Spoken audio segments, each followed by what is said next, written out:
Selamat datang, Akang Teteh, rekan-rekan peserta Jabar Istimewa Digital Academy. Terima kasih yang sudah hadir di acara Digital Talks hari ini. Sambil menunggu peserta lain bergabung, bagi yang belum registrasi, sebelumnya dapat mengisi daftar hadir yang sudah dibagikan di kolom chat. Dan pastikan koneksi internet teman-teman stabil ya, karena acara ini akan segera kita mulai. Stay tune.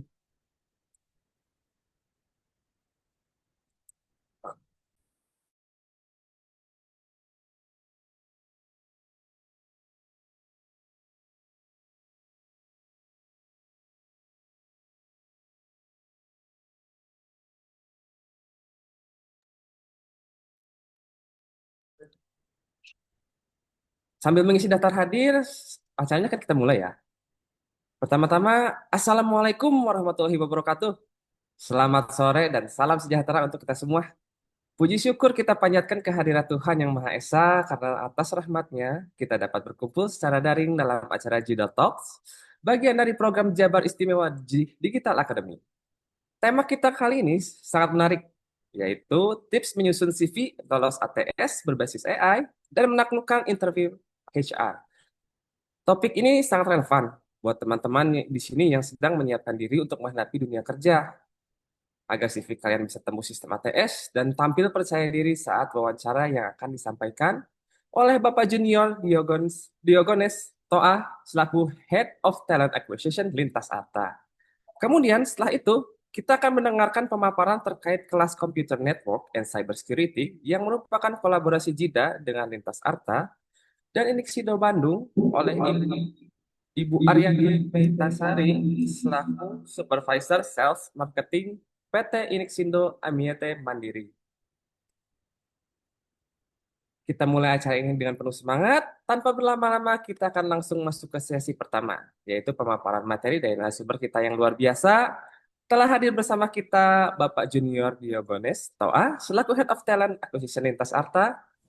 Beliau akan berbagai, beliau akan berbagi pengalaman dan tips berharga seputar bagaimana membuat CV yang mampu lolos sistem ATS dan bagaimana melakukan sesi interview HR dengan percaya diri.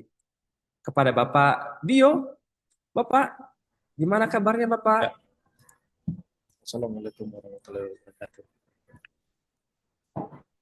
Kedengeran ya?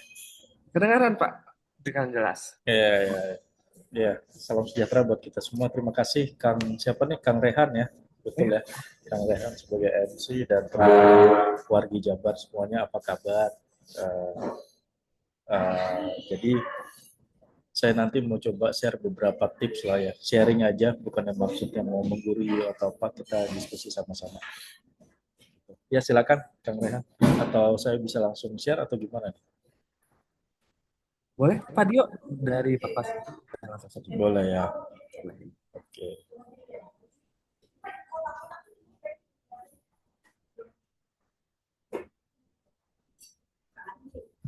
Oh, sorry, kayaknya nggak bisa. Mas Firdaus, kira-kira boleh dibantu, Mas?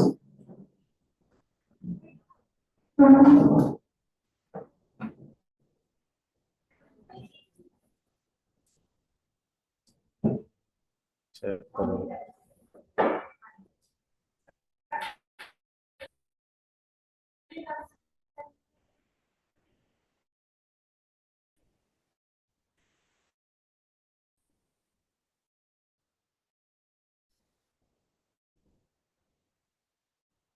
sebentar ya.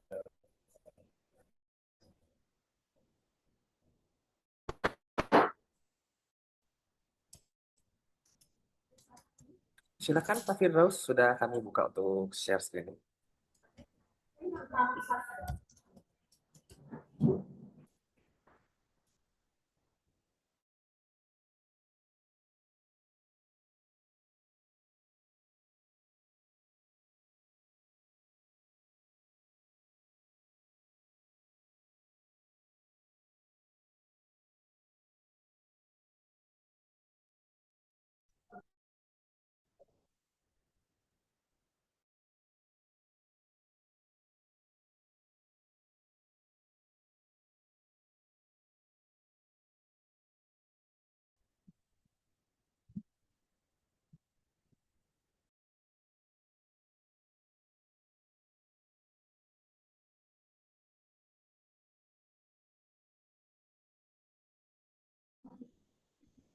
Halo, apa? Halo, halo.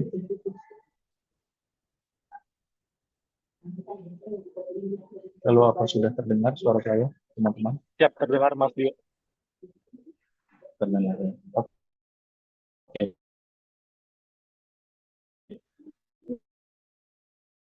Ya, eh, terima kasih teman-teman sekalian. CV lolos ETS berbasis AI dan melakukan interview HR. Gitu ya. Mungkin boleh next, Mas Daus, silakan.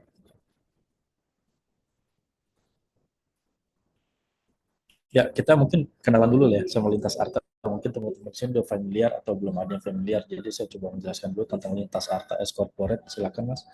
Jadi eh, lintas arta itu kita punya tujuan gitu ya, tujuan mulia.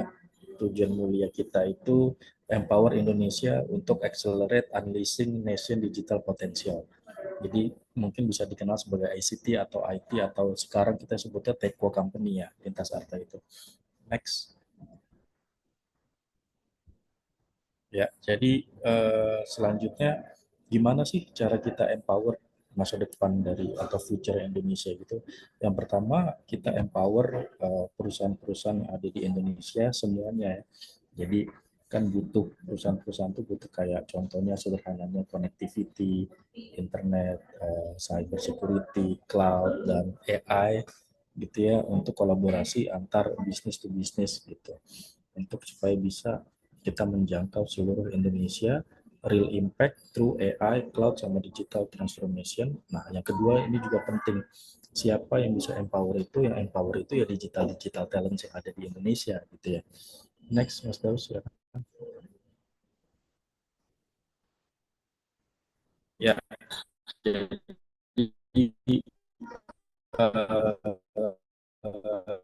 ini ya secara singkatnya lintas atas. Next, Mas.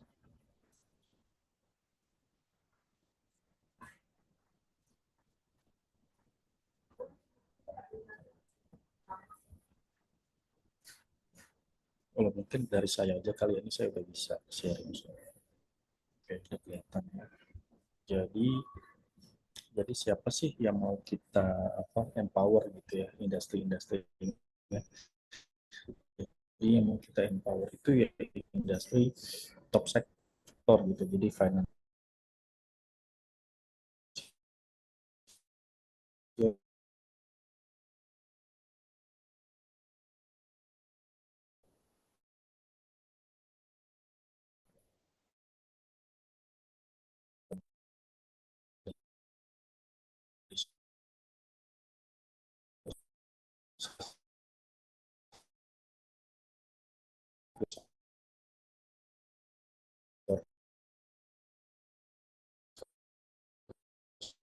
terus ya, Izin Pak Dio, koneksinya sepertinya lagi putus-putus ya Pak ya? ya, mining gitu ya. Kalau ada perusahaan dari BUMN juga kita sebut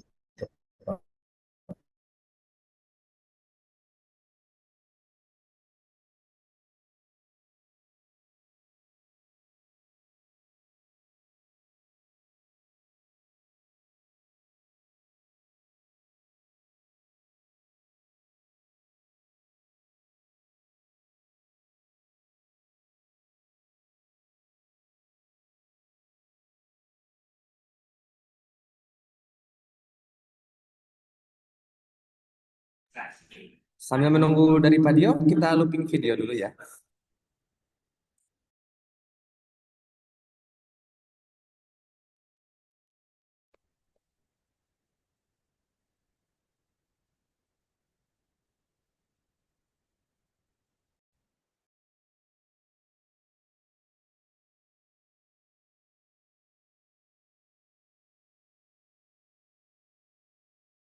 Di era digital yang terus berkembang pesat, keterampilan di bidang teknologi digital bukan lagi sekedar pilihan, melainkan suatu kebutuhan.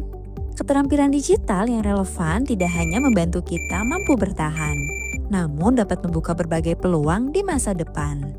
Inilah kenapa pemerintah daerah Provinsi Jawa Barat melalui Jabar Istimewa Digital Academy hadir meningkatkan literasi dan kompetensi digital warga Jawa Barat melalui kolaborasi Pentahelix.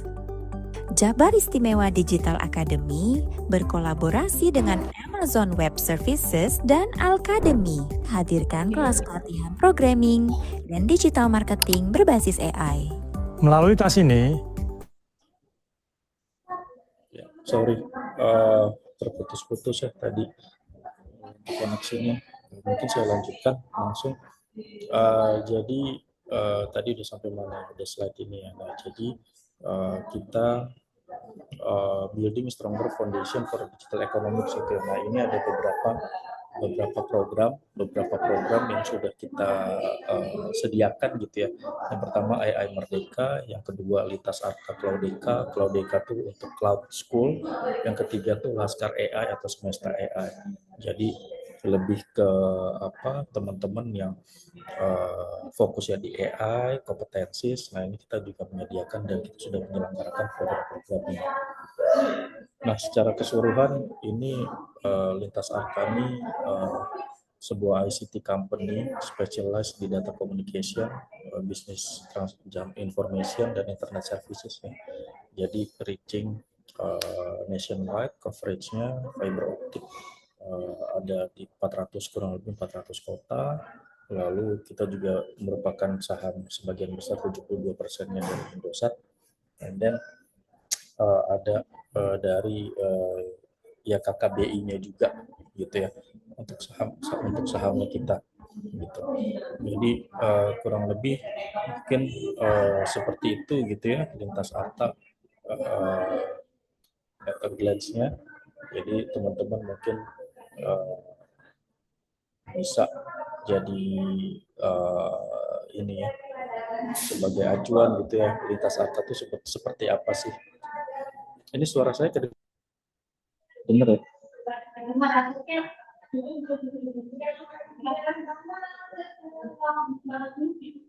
Oh kecil. Okay. Kalau misalnya kayak gini jelas. Izin Pak, mungkin bocor suaranya, ada background noise. Oh, bocor ya? Oke. Bentar ya.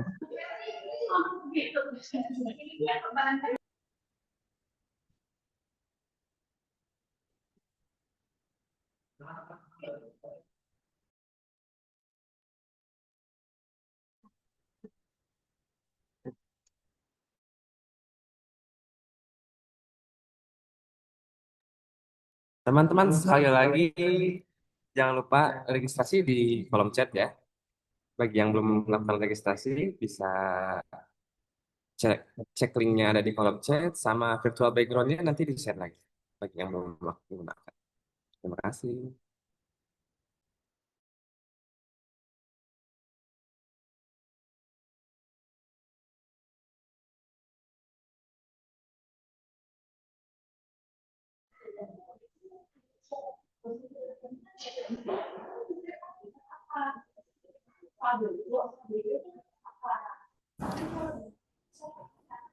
Oke, kalau gini udah oke lah ya. Siap, sudah Pak Dio, sudah mendingan sekarang. Ya sorry ya, jadi koneksinya agak sedikit. Oke, kalau gitu kita langsung mulai aja menyusun CV lolos ATS berbasis AI. Oke. Nah, saya mau ceritain dulu nih evolusi rekrutmen gitu ya. Jadi evolusi rekrutmen tuh dulu tuh manual dan sekarang udah AI driven. Nah jadinya kalau misalnya bisa kita jelasin gitu ya, dulu tuh CV manual, lalu sekarang itu lebih ke ATS screening gitu ya. ATS itu apa gitu maksudnya? Jadi ATS itu lebih ini ya menyaring CV berdasarkan kata kunci dan format gitu. Jadi menyaring CV berdasarkan kata kunci dan format gitu. Nah, jadi sekarang lebih ke AI matching. Setelah ATS screening, lalu kita AI matching. and then ngelakuin HR interview, lalu baru final offer. Nah, itu tuh sekarang evolusi rekrutmen seperti itu. Gitu. Nah, jadi kurang lebih uh, apa sih AI itu gitu ya. Jadi AI itu sekarang nggak cuma membaca kata, tapi juga menilai relevansi dan potensi kandidat berdasarkan pola data. Nah, itu tuh yang dimaksudkan dengan AI. Nah, jadi eh, apa AI matching itu penting sekali karena dia itu menganalisis skill relevan, pengalaman, pembahasa, bahkan prediksi fit dengan role gitu ya. Jadi tools populernya AI itu ada beberapa lah ya, ada Evo, Workable, Oracle Fusion, HireVue dan lain-lain. Gitu.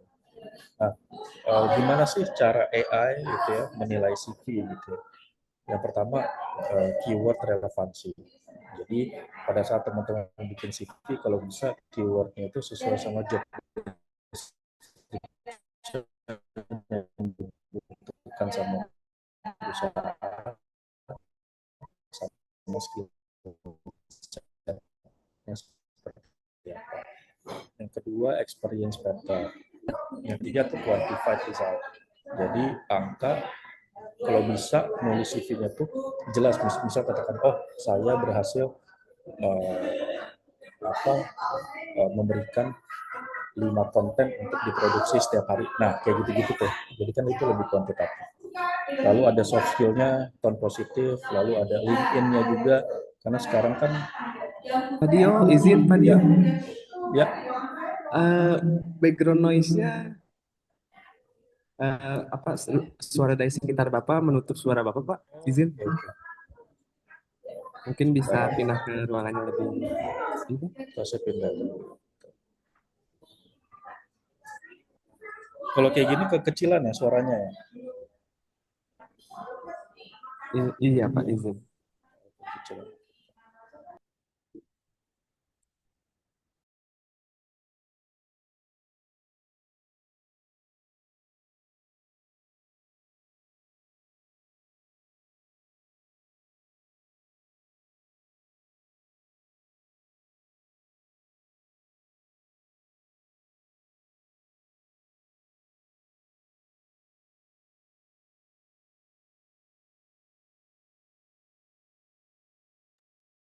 Teman-teman, maaf ya, ada sedikit kendala teknis.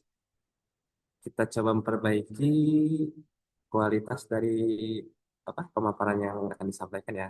Mohon tunggu sebentar.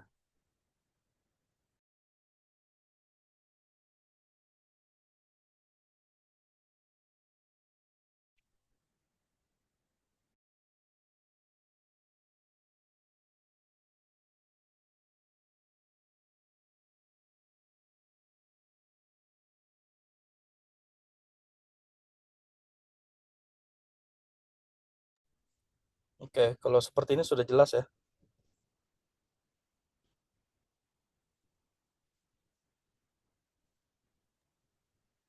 Izin Pak, sudah jelas. Oke, Jelas, wow, iya, mantap tuh. oke.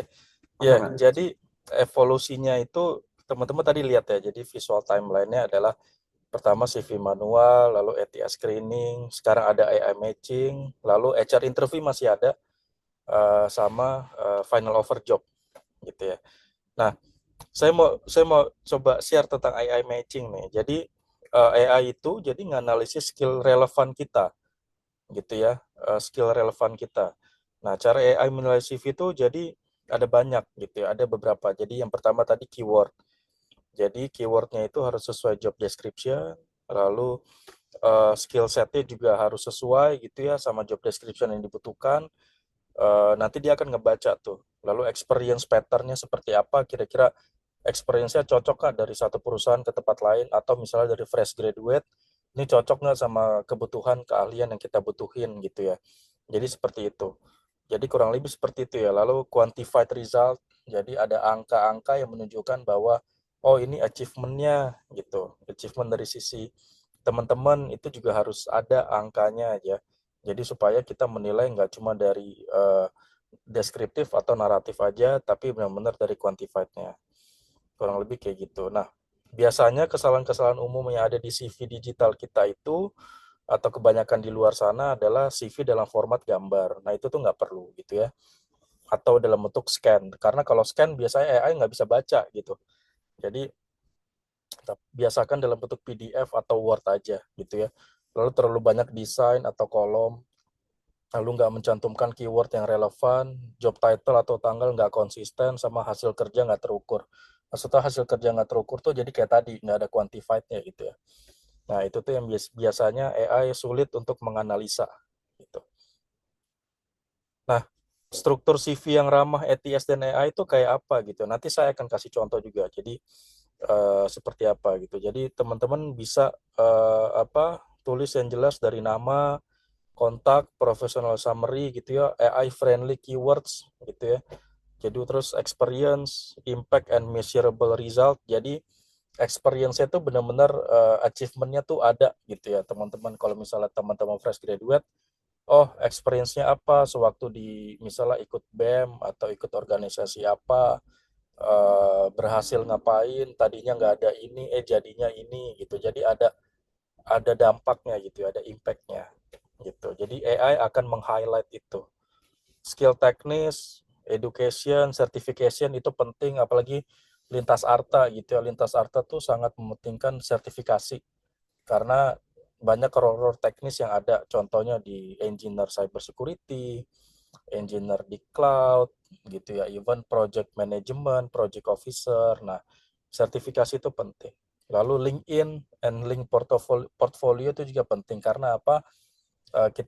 Para HR atau AI gitu ya, itu tuh melihatnya itu sekarang portfolio penting karena banyak project yang dilakukan lah ya. Jadi AI itu bisa menilai bahwa oh kecocokan kita sama kecocokan kandidat sama job description yang dibutuhkan itu bisa dilihat dari portfolionya itu sendiri, kira-kira akan cocok atau memenuhi kebutuhan atau kompleksitas yang dibutuhin sama perusahaan atau enggak. Nah ini contohnya AI friendly gitu ya. Kurang tepat kalau misalnya kita tulis responsible for a managing project. Nah ini luas banget nih, managing project apa, habis itu makainya apa. Nah, kalau misalnya kayak lebih spesifik gini ya, manage a cloud migration project using AWS, reducing deployment time, misalnya kayak gitu-gitu. Ya, ini nih lebih quantified-nya tuh ada, lalu AI juga akan membaca kata-kata yang sensitif seperti cloud, AWS, deployment, yang itu juga akan nanti terreflect ke dalam job description yang company butuhkan ya, kurang lebih kayak gitu. Mungkin dari sini ada pertanyaan atau kita lanjut dulu ya Kang Rehan ya, lanjut ya. Iya Pak Dio, kita lanjut dulu untuk sesi tanya jawab, kita simpan di akhir. Oke, nah ini contohnya gitu ya, ini contoh untuk CV gitu ya. Nah teman-teman tuh bisa lihat salah satunya ini tuh partner kita juga ada di deals.com. Ini tuh salah satu, ini jadi promosi gitu, ini salah satu job portal. Tapi teman-teman bisa lihat di link ini juga, itu tuh ada banyak untuk link pengembangan untuk karir CV ATS friendly. Nah contohnya ini gitu ya, jelas dia ada nama, informasi kontak, terus dia ada deskripsi dirinya dia juga di sebelah sini, lalu ada riwayat kerja organisasi. Nah ini kalau misalnya teman-teman kelihatan gitu ya, ini dia menulis 5 konten per bulan untuk Instagram literasiku misalnya gitu. Jadi berhasil meningkatkan rata-rata tingkat keterlibatan akun hingga 150% dalam 3 tahun. Nah, ini nih jelas nih, udah jelas, quantified, achievable, impact-nya ada. Nah, ini tuh lengkap semua. Lalu dia tulis juga membuat 3 seri konten edukatif tentang tokoh dan karya sastra Indonesia. Nah, ini tuh spesifik banget gitu ya. And then pendidikannya juga jelas gitu ya. Universitasnya ada, jurusannya juga ada, IPK-nya juga ada gitu ya. Keterampilan dan sertifikasinya juga ada gitu. Sertifikasinya ada HubSpot dan lain-lain. Nah, ini tuh bisa jadi AI itu bisa membaca ini semua dan menjadi nanti akan tampil rekomendasi AI-nya. Oh, ini cocoknya berapa persen, matchingnya berapa persen. Nah, sekarang AI mesin untuk dari sisi ATS tuh seperti itu gitu ya.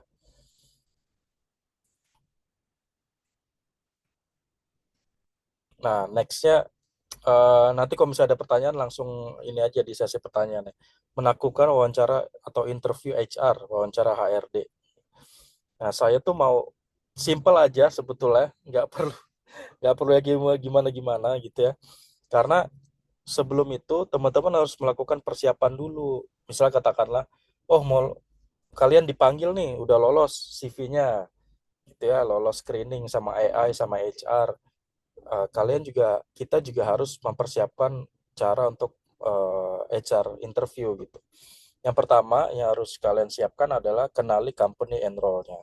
Katakanlah Lintas Arta gitu ya. Search aja di website Lintas Arta tuh apa sih gitu ya. Oh, Lintas Arta bla bla bla. Jadi pada saat kalian ditanya sesuatu tentang Lintas Arta, at least tahu gitu ya. Lalu role-nya apa? Misalnya katakanlah role-nya oh sebagai project officer, oh atau sebagai content writer atau sebagai marketing officer. Nah, role-nya itu kalian baca dulu tuh job desk-nya seperti apa. Nah, kira-kira habis itu coba kita sesuaikan dengan apa kompetensi yang ada dalam diri kita, and then kira-kira role itu akan cocok sama kita atau enggak, kita lihat juga dari dalam diri kita gitu ya. Dan misalnya katakanlah kalian belum belum mahir dalam role itu, tapi kalian punya kemauan atau kalian udah belajar apa aja tentang itu gitu ya, bisa juga seperti itu. Lalu siapkan elevator pitch gitu ya, atau perkenalan diri tentang diri diri kita semua atau diri kalian gitu ya dalam waktu 1 menit, nggak usah banyak-banyak. Oh, misalnya katakanlah saya punya pengalaman 2 tahun sebagai talent acquisition atau sebagai marketing communication di perusahaan ini. Saya udah pernah achieve bla bla bla bla, pengalaman untuk bikin konten misalnya A, B, atau melakukan negosiasi dengan A, B, C, dan semacam itu gitu ya. Saya orangnya pekerja keras dan segala macam. Nah, bisa. Tapi jujur ya, jangan di make up story gitu.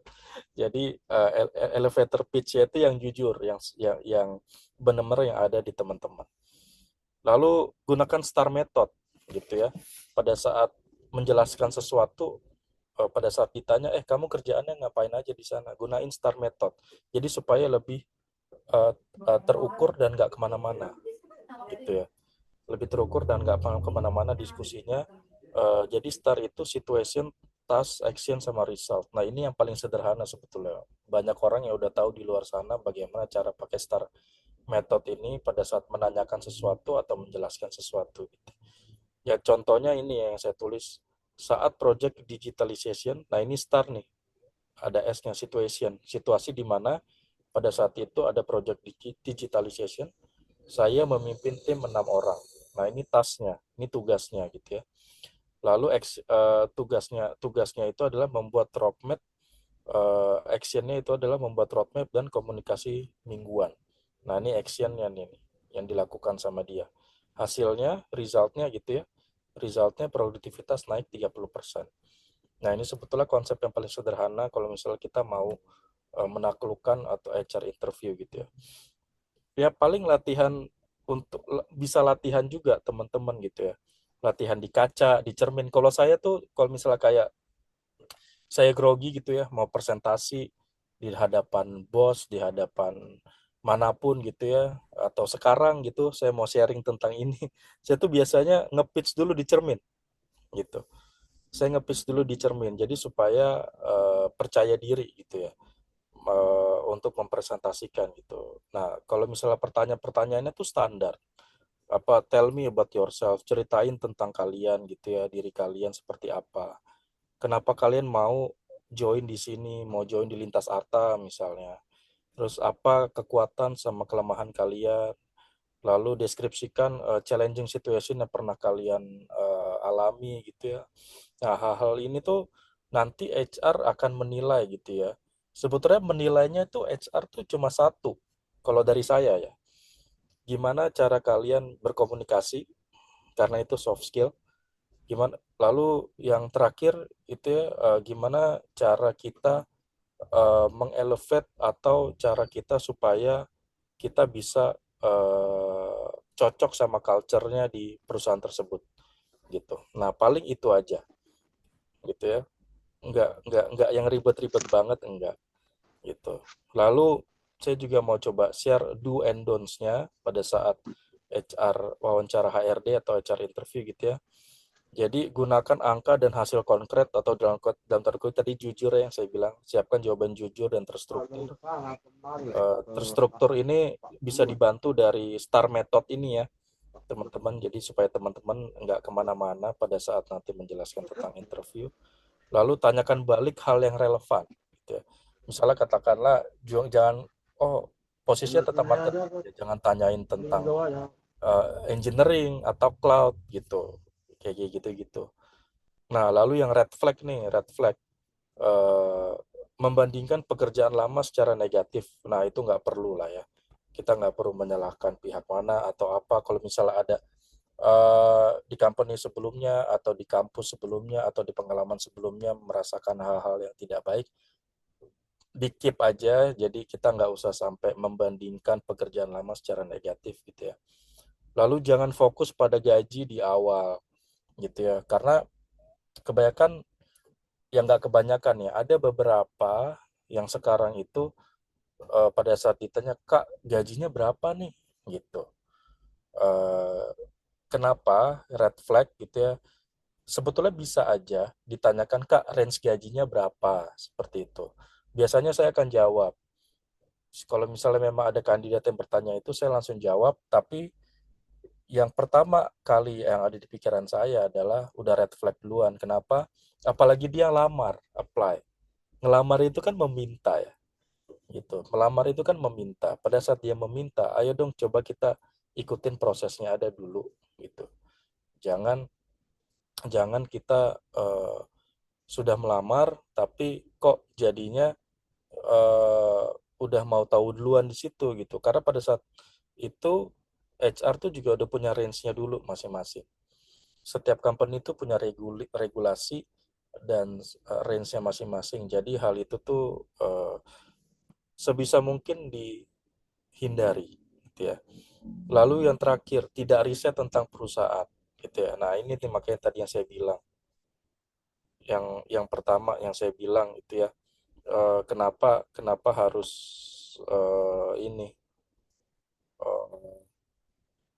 riset untuk pertama gitu. Ya, jadi kurang lebih itu sih ya. Kurang lebih itu yang bisa saya share. Jadi insight-nya adalah ATS dan AI itu bukan musuh, tapi alat bantu untuk menonjolkan potensi kita. Karena AI itu udah canggih banget lah ya sekarang. Even udah kalau misalnya saya lagi sourcing atau saya lagi cari kandidat, AI itu udah bisa, oh ini top 10-nya nih yang sesuai sama job desk dan kualifikasi perusahaan gitu. Lalu CV itu cermin kompetensi gitu ya. Jadi sebaiknya CV itu dibuat semenarik mungkin dan sekuantified mungkin dan sebagus mungkin dari sisi kontennya. Gitu ya. Interview adalah cermin dari kepribadian yang tadi saya jelasin.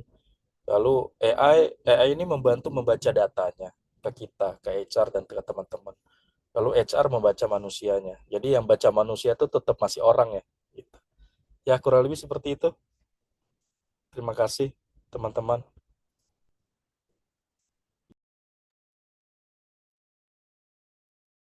Oke, terima kasih banyak kepada Pak Junior Diogo Nestoa atas pemaparan yang sangat informatif dan inspiratif, Pak. Terima kasih. Terima kasih. Selanjutnya kita akan mendengarkan pemaparan singkat mengenai kelas yang sedang berjalan nih dan berlangsung di Jabar Istimewa Digital Academy, khususnya kelas Computer Network and Cybersecurity yang berkolaborasi dengan Inixindo Bandung. Kepada Ibu Aryani Meitasari selaku Supervisor Sales Marketing PT Inixindo Amiete Mandiri, kami persilahkan Ibu. Ya, Bu baik. Aryani, apa kabar Ibu? Baik, Alhamdulillah Kang. Assalamualaikum warahmatullahi wabarakatuh. Terima kasih atas waktunya Kang Rehan. Selamat siang dan juga selamat siang menjelang sore kepada seluruh peserta webinar yang saya banggakan, juga kepada tim yang bertugas, ada tim dari Lintas Arta dan juga dari Jabar Digital Academy yang bertugas pada hari ini. Saya izin mungkin ya sedikit share screen dari kami terkait mempromosikan kegiatan apa saja yang sudah kita sedang kerjakan dan juga terkait program-program yang bisa teman-teman ikuti selama beberapa bulan minggu ke depan. Oke. Nah, mohon informasikan saja jika ada suara, gambar, ataupun video yang belum jelas, nanti biar saya bantu untuk mengulang kembali, ataupun mungkin ada pertanyaan-pertanyaan yang memang kurang jelas dari teman-teman sekalian, nanti bisa diinformasikan melalui chat, nanti saya bantu untuk lebih diperjelas kembali. Seperti itu. Bentar.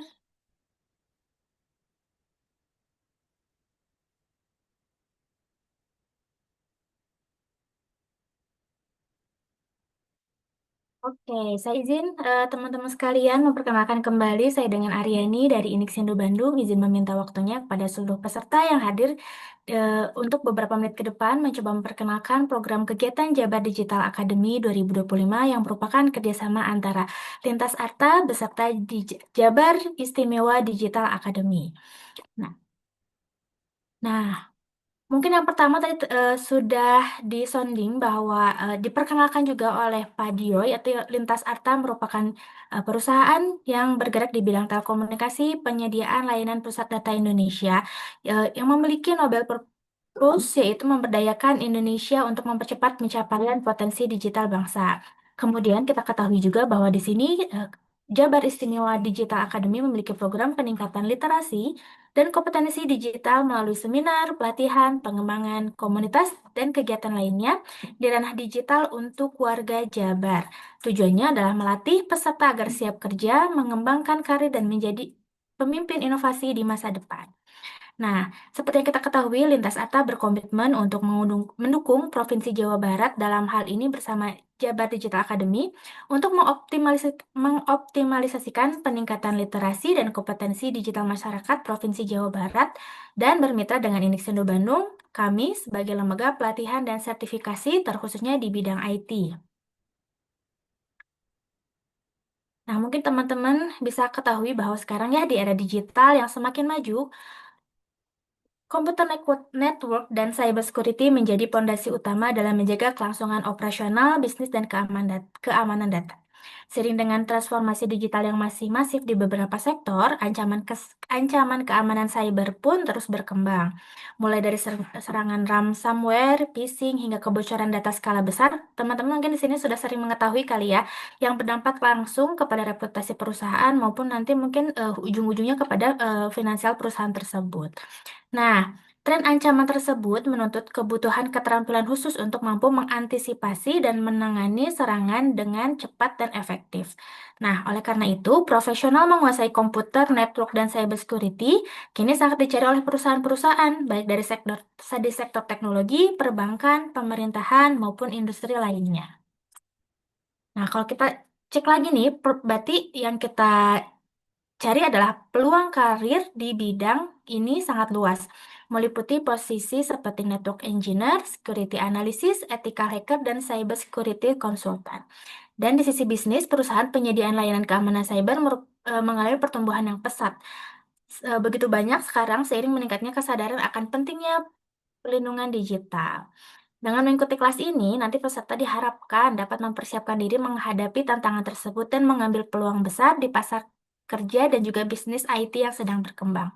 Mungkin kalau sekarang teman-teman bisa dilihat mungkin ya contoh nyata dari viralnya yang berita-berita yang teman-teman ketahui terkait keamanan cyber adalah penangkapan seorang yang diduga sebagai hacker sebagai nama samaran Bjorka gitu ya.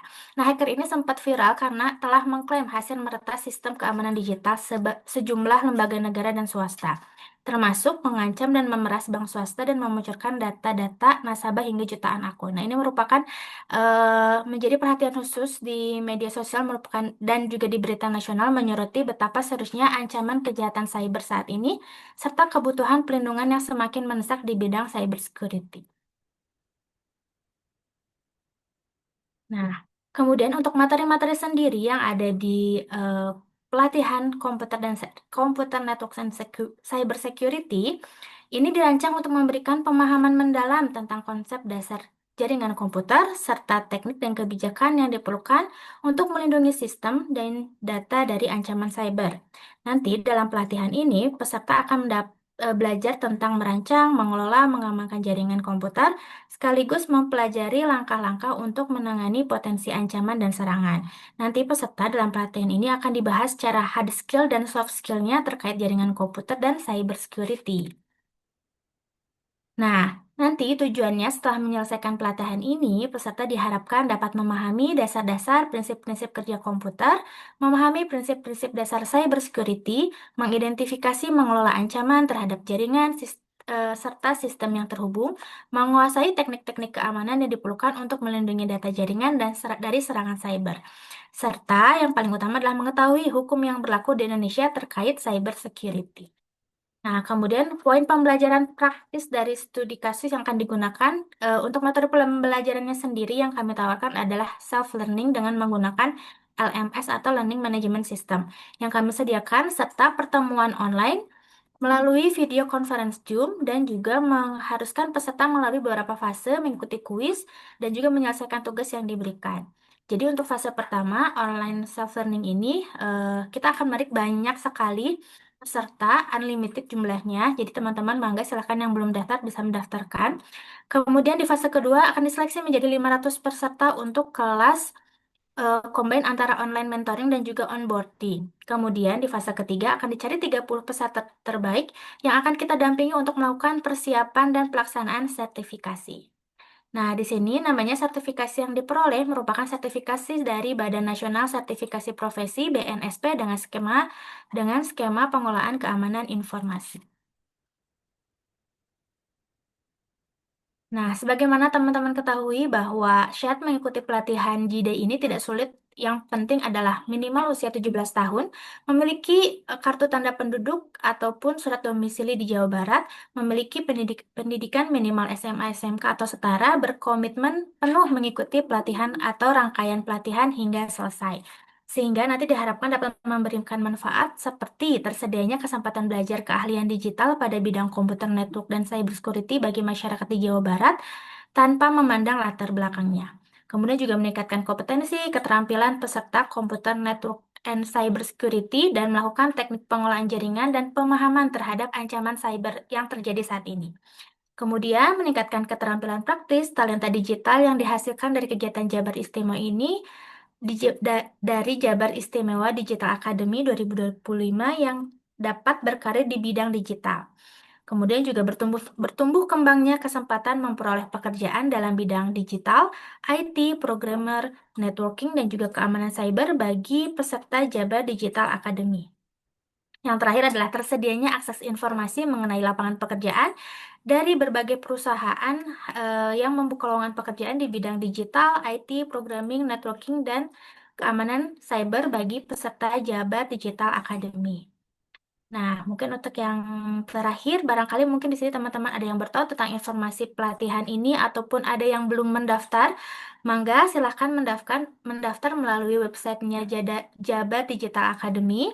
Kemudian untuk jadwal juga pelaksanaannya di fase 1 ini kita masih sudah memasuki fase 1 yaitu online self learning di tanggal 15 September sampai dengan tanggal 13 Oktober 2025.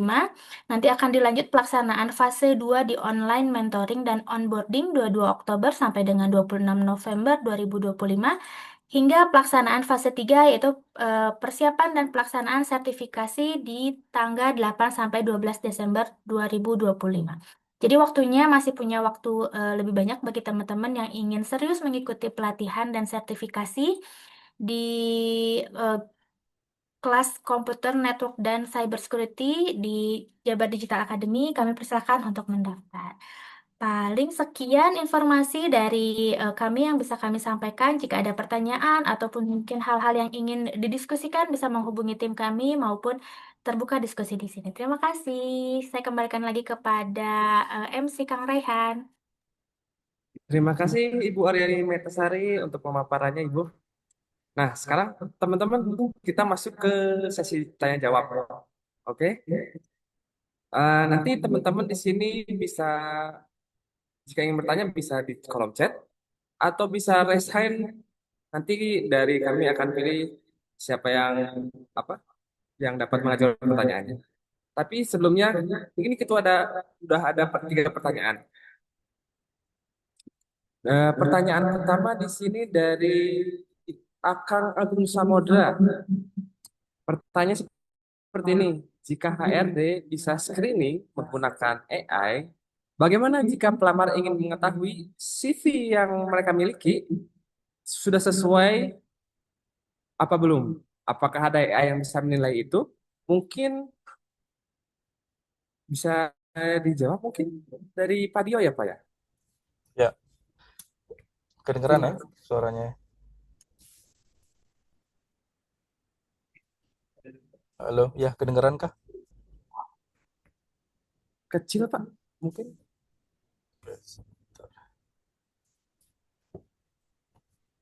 Ya, sekarang kedengeran? Ah ya, kedengaran Pak jelas. Oke, iya, bisa screen menggunakan AI. Bagaimana jika pelamar ingin mengetahui CV-nya sesuai dengan pekerjaan? Apakah ada AI yang bisa menilai itukah? Nah, ini ya tricky ya, karena dari sisi kandidat itu bisa menilai yang sampai saat ini yang masih bisa menilai itu cocok atau enggak dengan pekerjaannya itu adalah AI yang dipunyai oleh tim HR atau recruiter atau mesinnya gitu ya. Nah, gimana caranya teman-teman bisa menyesuaikan? Gampangnya gini, ngelihat dari sisi job desk dan kualifikasinya, teman-teman, gitu ya. Jadi pada saat teman-teman mau apply, katakanlah job desk sama kualifikasinya tuh sesuai atau enggak, ya teman-teman lihat dulu, gitu ya. Teman-teman lihat dulu. Nah, caranya kalau misalnya memang sudah oke, menurut teman-teman oke, nah baru tuh CV-nya teman-teman pada saat format format CV-nya teman-teman sesuaikan dengan yang CV berbasis ATS and AI friendly itu yang tadi saya share. Yang kalian teman-teman bisa lihat di dimanapun lah ya, teman-teman bisa searching dimanapun. Nah, jadi mungkin jawaban saya seperti itu nih, Kang Agung Samudra. Mudah-mudahan menjawab. Oke, terima kasih Pak Dio Pak atas jawabannya. Mungkin kita lanjut ke pertanyaan berikutnya ya. Ini ada satu lagi tadi pertanyaan sudah dari Akang M. Rizky Setiadi. Kang Rizky ini di sini bertanya, saya membuat CV lewat Canva. Setelah selesai, hasilnya berupa gambar. Lalu saya scan lewat APK Scan. Apakah itu bisa terbaca oleh AI, Pak? Ya, baiknya PDF aja Kang Rizky Setiadi gitu ya. Jadi AI itu ya sebetulnya bisa ngebaca ya, tapi kan ada beberapa yang tadi saya bilang gitu, lebih baik teks gitu, teks dan quantified. Itu akan lebih mudah dibaca oleh mesin AI screeningnya sih.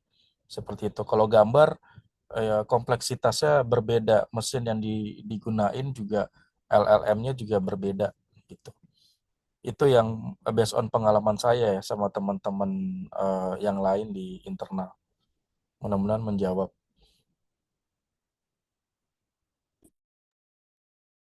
Terima kasih, Pak Dio. Semoga menjawabnya dari pertanyaan Kang Rizky ya. Nah, sekarang karena kita kebetulan ada penanya yang langsung nih, ada dari Teh Dwi Retno. Mungkin Teh, silakan Teh, jika ada pertanyaan. Assalamualaikum warahmatullahi wabarakatuh. Waalaikumsalam. Ya, izin Pak, saya ingin Waalaikumsalam. bertanya, kalau seandainya misalnya kita sudah menambah pendidikan dari D3 ke D4, lalu lanjut ke S2 dengan jurusan yang sama. Nah, itu kalau untuk di CV dan di portofolio, kita menuliskannya seperti apa? Apakah relevan dengan pekerjaan D3 yang sudah pernah kita um, jadi pekerja, jadi karyawan di satu tempat dengan D3, atau boleh upgrade dengan ijazah D4 tersebut atau S2 tersebut, sedangkan tapi dengan catatan D4 dan S2 itu belum ada pengalamannya, Pak. Kalau seperti itu bagaimana sebaiknya, Pak, untuk penulisan CV-nya? Ya, terima kasih Teh Dwi Retno atas pertanyaannya. Ya, jadi sebaiknya ditulis semua ya. Karena itu kan benar-benar pengalaman atau edukasi yang sudah benar-benar kita jalankan. Jadi itu nanti akan bisa menjadi bahan pertimbangan juga para rekruter atau para HRD di luar sana untuk melihat kompetensi ya dan kualifikasi yang dibutuhkan gitu.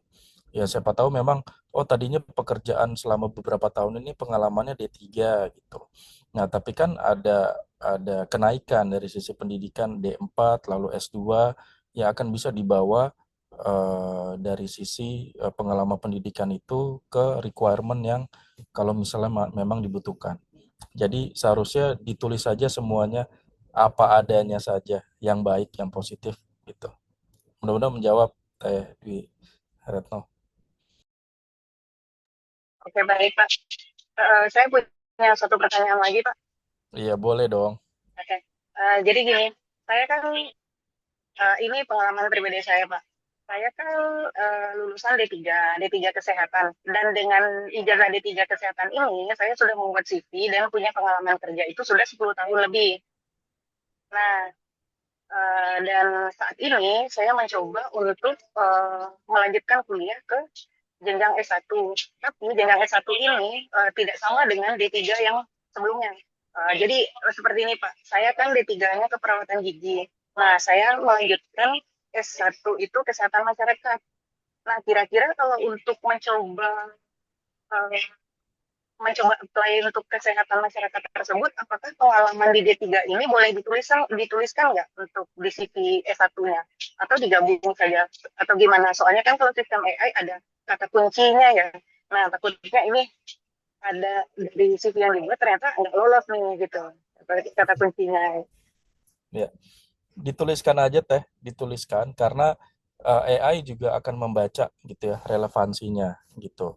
Jadi misalnya katakanlah keperawatan gigi lalu D3-nya gitu, S1-nya kesehatan masyarakat.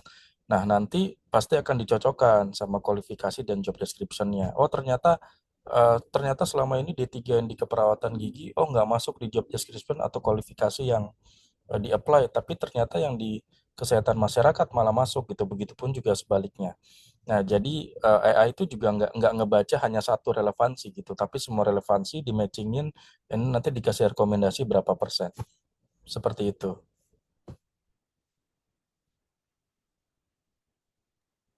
Oke, baik Pak. Pak, maaf saya mau nanya lagi boleh nggak? Iya, boleh dong. Nggak tahu nih MC-nya boleh nggak? Kalau MC-nya boleh, ke saya boleh-boleh aja. Rajin banget, Teteh. Semangat sih. Boleh sekali kita loncat ke Iya, lainnya. jadi gini Pak, saya kan sering karena saya dianggap sudah punya pengalaman kerja lebih 10 tahun ini, jadi banyak junior-junior saya itu yang baru lulus nanyain tentang CV ke saya. Nah, terus kemarin itu sampai saat ini sih Pak, ada junior saya itu dia sudah ya makanya tadi saya nanya S2 itu karena dia udah lulus S2. Jadi dia D3 dan S2. Nah, setiap memasukkan CV ke satu lowongan pekerjaan, dia selalu menyertakan saya juga nggak tahu apa dia hanya menyertakan S2-nya saja atau ijazah D3-nya juga dibilang tuh kayak dia notice nggak kalau dia tuh juga sebenarnya D3. Jadi sampai sekarang tuh dia nggak kepanggil interview. Katanya apa HRD-nya ini ya kayak mungkin S2 ya atau orang nanti berpikiran kalau saya akan minta gaji lebih atau gimana ya Kak gitu kayak gitu. Bagusnya tuh memang dari D3 itu dimasukkan atau langsung di S2 itu gitu Pak. Iya, kalau kalau saya sarankan gitu ya, pada saat melamar dilihat saja persyaratannya apa, yang diminta apa. Lalu kalau misalnya memang yang diminta katakanlah semua ijazah atau salah satu ijazah dan segala macam sesuai instruksi saja sih. Nah, kalau misalnya tentang nggak dipanggil atau apa, wah itu hak prerogatif dari perusahaan ya. Jadi saya juga belum nggak bisa jawab yang itu. Tapi kalau misalnya saya bisa kasih saran, lamarannya sesuai instruksi saja, apa yang dibutuhkan itulah yang diberikan.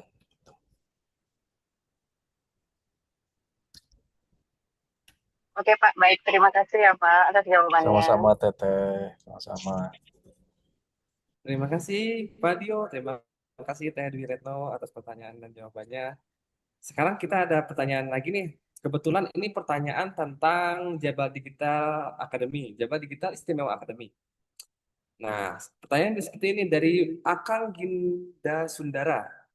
Untuk kelas Network and Security, ketika fase 2 ke fase 3 tidak lulus, apakah ada skema lain? Kalau dilihat, persentase 500 ke 30 hanya 6% untuk ujian BNSP. Seperti itu pertanyaan. Mungkin dari Ibu Aryani bisa bantu jawab, Ibu. Ya, terima kasih Kang. Terima kasih juga untuk Kang Ginda Sundara untuk pertanyaannya. Nah, sejauh ini mungkin untuk skema masih sama, harus melewati fase 1, 2, dan 3. Karena kebetulan mungkin ya fase 2 juga belum kita mulai, masih banyak kesempatan untuk Mas Ginda bisa apa namanya, mengikuti peraturan yang ada. Seperti misalkan jika saat ini bisa, karena sejauh ini kita belum membuka jalur skema lainnya gitu, jadi masih harus mengikuti fase 1, 2, dan 3-nya. Tapi kuncinya adalah aktif mengerjakan kuis, kemudian hadir pada saat kelas-kelas online dilaksanakan, dan juga mungkin rajin konsultasi nanti sama instrukturnya, instruktur yang kami tempati, mungkin nanti ada beberapa instruktur. Konsultasi itu juga dapat menjadi nilai poin agar Mas Ginda sendiri bisa lolos ke tahap ketiga. Seperti itu. Mungkin ada lagi yang mau ditanyakan dari Mas Ginda sendiri?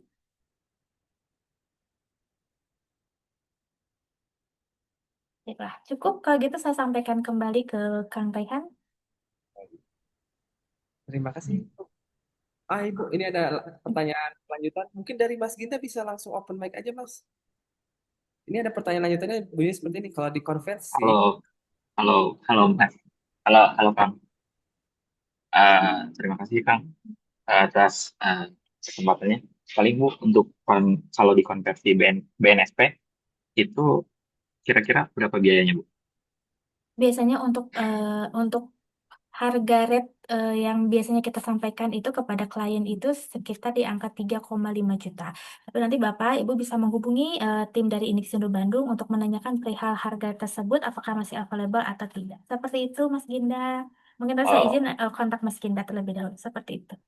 siap, hatur nuhun. Iya, sami-sami. terima kasih Bu Aryani untuk jawabannya dan Mas Ginda untuk pertanyaannya. Kita lanjut, ini masih ada beberapa pertanyaan. Sekarang dari Kang Alvinda Akbar. Pertanyaannya, saya adalah web developer yang baru punya pengalaman 2 tahun. Dan saya ingin apply di suatu perusahaan karena apply full time, CV saya lolos screening. Dan saya pernah mendapatkan interview dan tetap saja tidak lolos. Tapi ini sepertinya lebih ke pernyataan ya, bukan pertanyaan. Mungkin dari Kang Alvin Akbarnya ada di sini, Mangga silakan.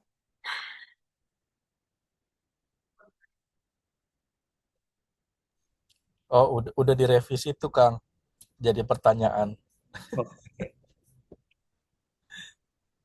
Eh, dan saya pernah mendapat interview dan tetap saja tidak lolos. Oh, maksudnya kenapa ya tetap nggak lolos? Maksudnya gitu ya, Kang Alvinda ya? Bener nggak? Iya benar sih. Iya. Ya ada beberapa faktor sih atau beberapa hal ya yang sebetulnya belum belum bisa dipastikan kenapa gitu ya. Karena kan pada saat apply full time itu ada beberapa syarat dan interview. Nah, interview itu kan biasanya ada beberapa ya, ada HR interview, itu lebih ke non teknis, ada yang user interview itu lebih ke teknis biasanya. Nah, dari situ kan mungkin menilai gitu ya, para user, para HR menilai, oh sepertinya belum cocok nih. Jadi mungkin ada baiknya pada saat tidak lolos atau belum lolos itu ditanya saja feedbacknya ke para recruiter atau ke para HR atau kalau misalnya punya kontak usernya atau emailnya ditanyakan saja gitu ya. Feedbacknya apa nih untuk pengembangan diri saya juga. Nah, biasanya itu sih yang apa bisa jadi masukan juga buat Kang Alvinda gitu ya.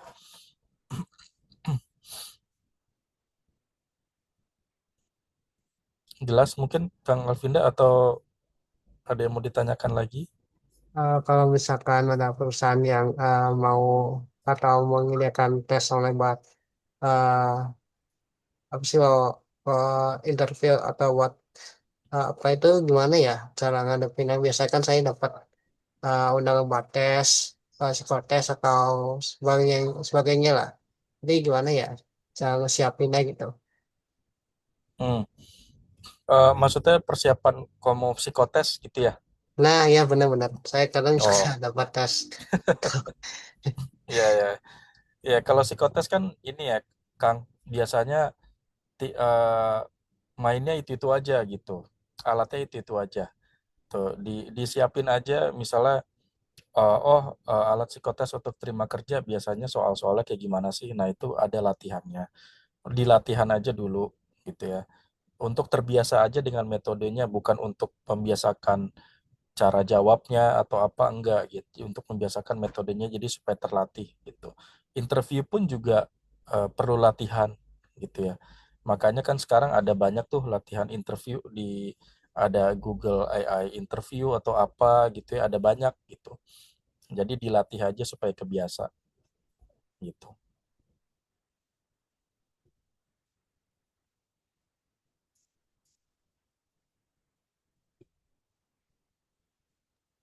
Oke. Sudah jelas, terima kasih. Sami-sami. Oke, terima kasih Pak Dio, terima kasih Pak Kang Alvinda. Kita sebelumnya iklan sedikit nih. Jadi kalau untuk teman-teman yang sambil menunggu apa panggilan interview atau mungkin sambil-sambil melamar ke perusahaan-perusahaan, kita bisa upskilling nih dengan cara daftar digital ke Jabar Digital Istimewa Academy. Sekarang untuk sekarang itu ada beberapa kelas yang lagi dibuka itu ada Network and Cyber Security.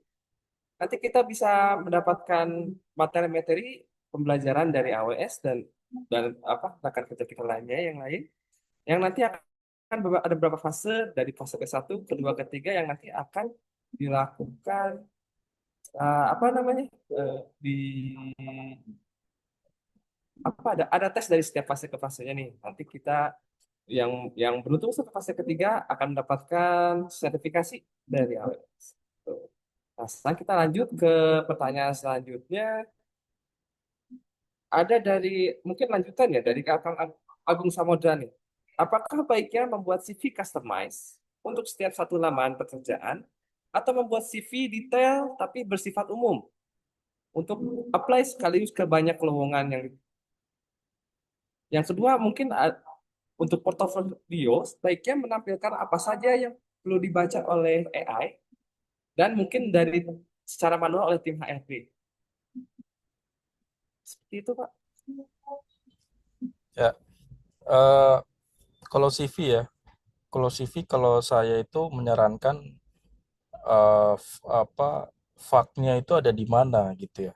Misalnya katakanlah, memang experience-nya ada di satu fak, misalnya di marketing ataupun di engineering, ya udah satu aja gitu.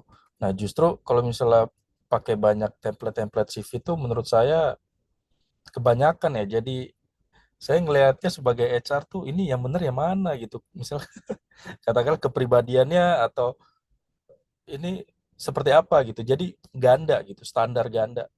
Jadi kalau bisa sih satu aja gitu ya. Satu itu untuk mewakili semua.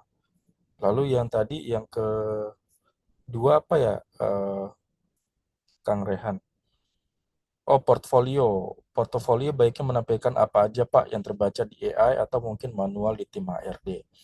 Ya portfolio itu tergantung ya. Kalau misalnya katakanlah orang-orang yang jago ngedesain gambar atau graphic designer, nah itu kan biasanya nggak bisa dibaca belum bisa dibaca sama AI untuk deskriptifnya seperti apa. Ya itu bisa berupa link aja, mungkin link di Canva atau link di Medium atau apa yang bisa menampilkan itu, atau link PDF yang bersifat umum itu bisa. Tapi misalnya portfolio yang apa sifatnya misalnya manage project A, B, C atau pernah katakanlah kalau misalnya di rumah sakit dulu waktu pandemi COVID itu portfolionya gini gini gini ya itu dijelasin di CV aja nggak masalah. Asal yang tadi sesuai sama berbasis ATS dan AI matching tadi ya. quantified dan lebih terstruktur dan rapi. Mudah-mudahan menjawab.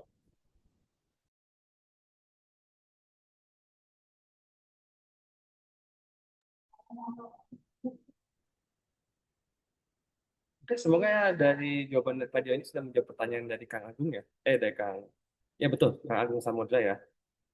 Ah, sebelumnya saya mau koreksi sedikit tadi untuk kelas JIDA ini kita kerjasama dengan Lintas Sino Bandung. Jadi jangan lupa untuk teman-teman yang mau daftar bisa ke digitalacademy.jabarprof.co.id. Karena kelasnya masih dibuka ya. Oke, sekarang kita lanjut ke ada dua pertanyaan lagi. Sekarang pertanyaan dari Kang Zihan. Kang Zihan Nuksil ya. Kalau seorang fresh graduate yang memiliki pengalaman, cara buat CV-nya agar meyakinkan HRD bisa diterima itu seperti apa? Karena dari Kang Zihan ini sendiri sudah beberapa kali buat CV untuk melamar tapi ditolak terus, Pak. Begitu. Oke, nah saya nggak tahu ya Kang Zihan, izin jawab ya.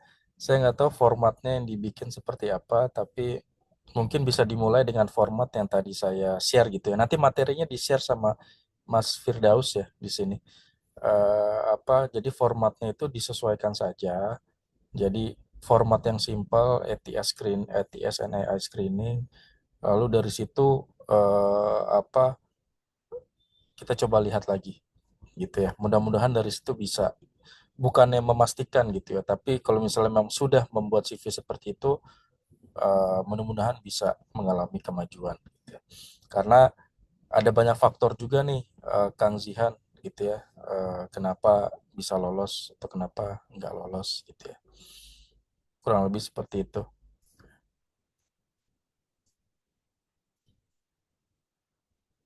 Lalu ini ya Kang Rehan ya, lanjut ya, untuk apply CV itu apakah ada waktu dan jam tertentu gitu? Hmm, enggak sih, kalau saya ya.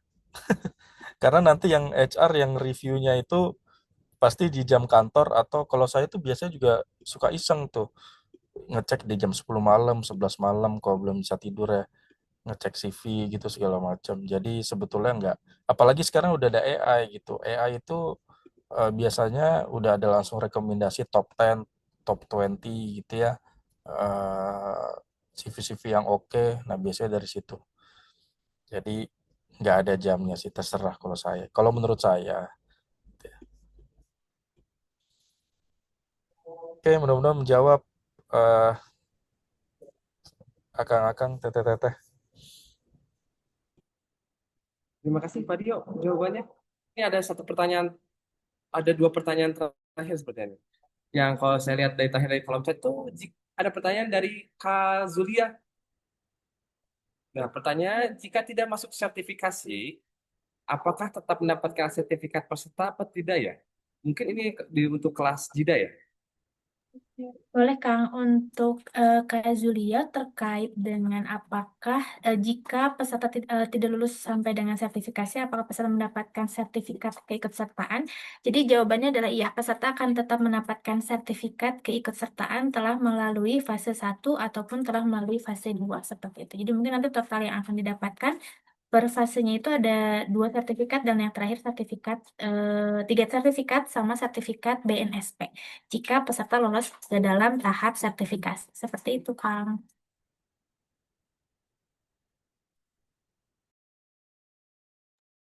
Oke, semoga menjawab pertanyaan Teh Zulia ya. Sekarang kita ada satu pertanyaan terakhir nih. Ini lumayan panjang pertanyaannya dari Teh Amalia Agustina. Nah, pertanyaan seperti ini nih. Saya sudah beberapa kali ke tahap interview, baik di HR maupun user. Namun hasilnya nihil, tidak diterima bekerja. Bahkan saya pernah bersaing dengan orang titipan di salah satu rumah sakit. Namun yang dapat diterima itu adalah orang yang memiliki orang dalam. Nah, sekarang apakah orang luar tidak dapat memiliki peluang yang sama dengan yang memiliki orang dalam? Lalu bagaimana cara saya untuk dapat diterima bekerja? Apa yang salah dalam hal ini? Mungkin butuh tips and trick, Pak Dio, terkait hal ini. Iya, nggak ada yang salah, Teh Amalia. Karena eh, pekerjaan itu milik nggak milik juga ya, bisa dibilang gitu. Jadi apalagi kalau misalnya bersaing sama orang dalam gitu lah, itu sudah ini ya, sudah agak sedikit tricky juga gitu. Meskipun mungkin orang dalam ini punya kapabilitas juga atau punya relationship atau justru punya hal yang lebih dicari gitu, kita nggak tahu juga gitu. Lalu bagaimana cara saya untuk dapat diterima bekerja, apa yang salah dalam hal ini? Saya bisa bilang nggak ada yang salah gitu ya, nggak ada yang salah karena semua orang kan berhak untuk mencoba gitu. Tapi kalau dari sisi yang saya sharing gimana cara bikin CV dan cara melakukan interview dan segala macam, itu tuh tips yang sudah mungkin saya kumpulkan selama kurang lebih saya jadi HR tuh 12 tahun terakhir ini ya, 13 tahun terakhir ini. Itu tuh yang bisa saya share. Nah, di luar itu kan faktor-faktornya banyak tuh gitu ya. Ada faktor luck, ada faktor kesukaan atau enggak preferensi gitu.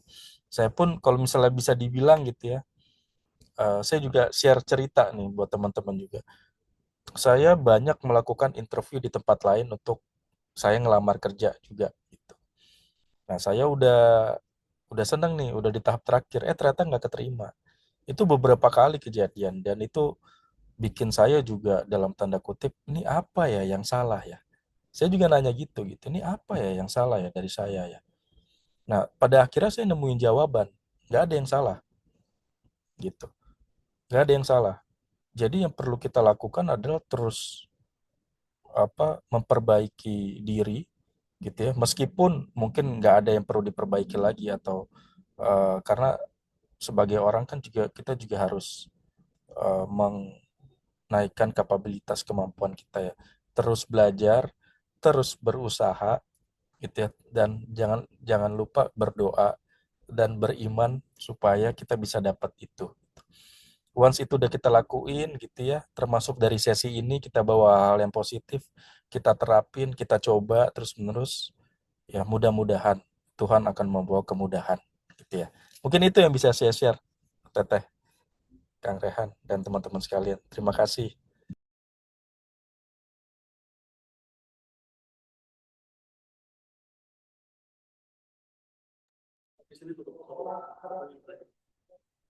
Terima kasih Pak Dio.